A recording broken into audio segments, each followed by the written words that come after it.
But cool, so we are in an hour and I don't think we have a clear picture of what's happening here. Not a bit of a push and then to the downside. Let's go to H4. And then looking at H4, we are looking at something like a double top. Yes, it is. It did. It double top, it did reject from the resistance area. Alright, so we're looking for a price to come down. Right, we're looking for price to come back to our support area. But it's not that straightforward. We know that Forex is not that straightforward, right? So we might be looking at something like either push to the upside and push to the downside.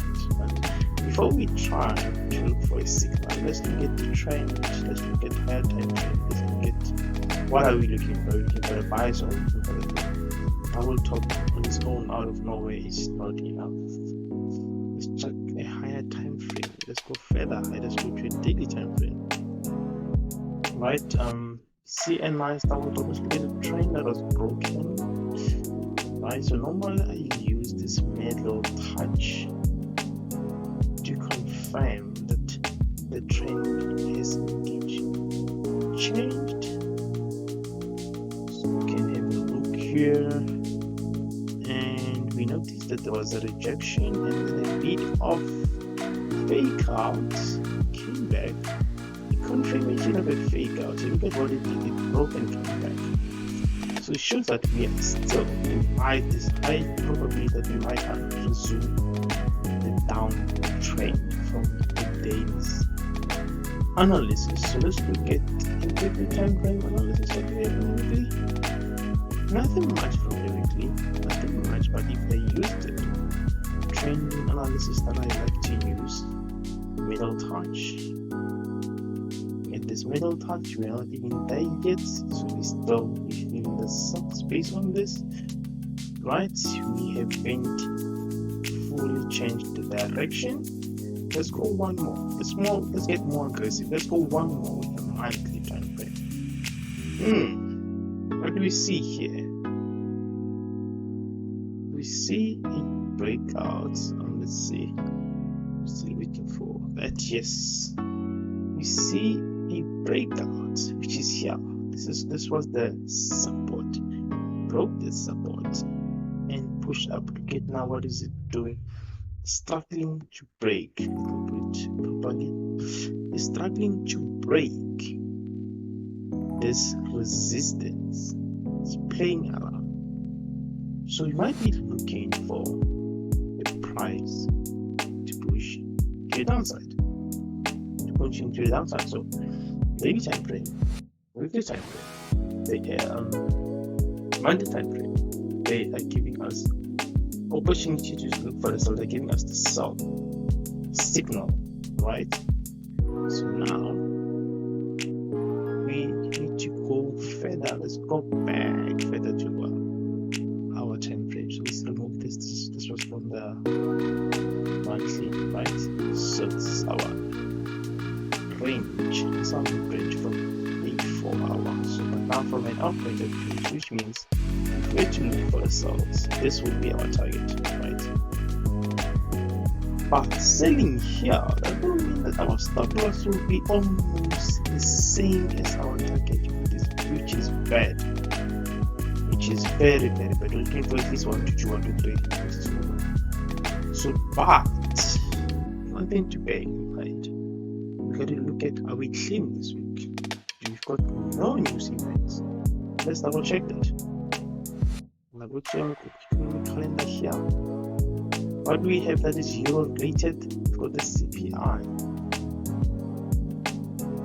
Now we've got something. Right, we've got a bit of the structural analysis. So we need to add this to our books. We need to add this to our analysis books. We cannot ignore CPI. So they are looking at the focus is looking at keeping it firm. So which means no changes to the currency, which confirms ourselves.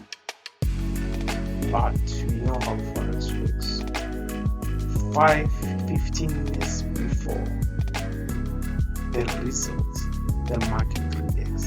Even after the result, the market reacts, then resumes. So we might be looking for, we're not overrating for the sales, so we might be looking for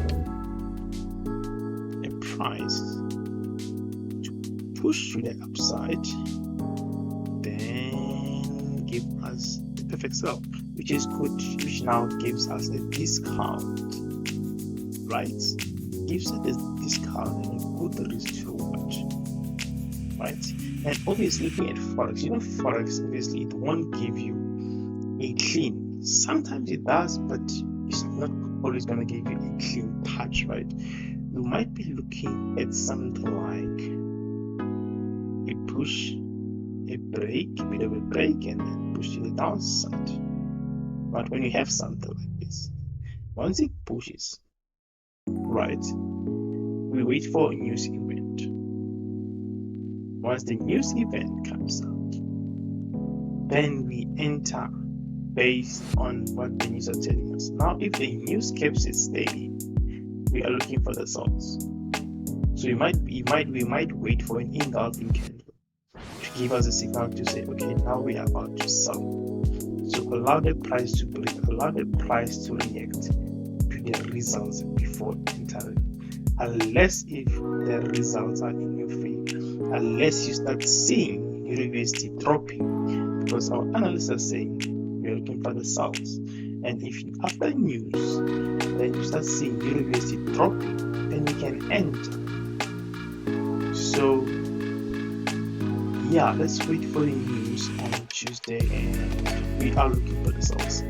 So yeah, guys, I hope that you enjoyed this video, and please don't forget to subscribe, and yeah, stay tuned, and I'll see you in the next video. Thank you guys.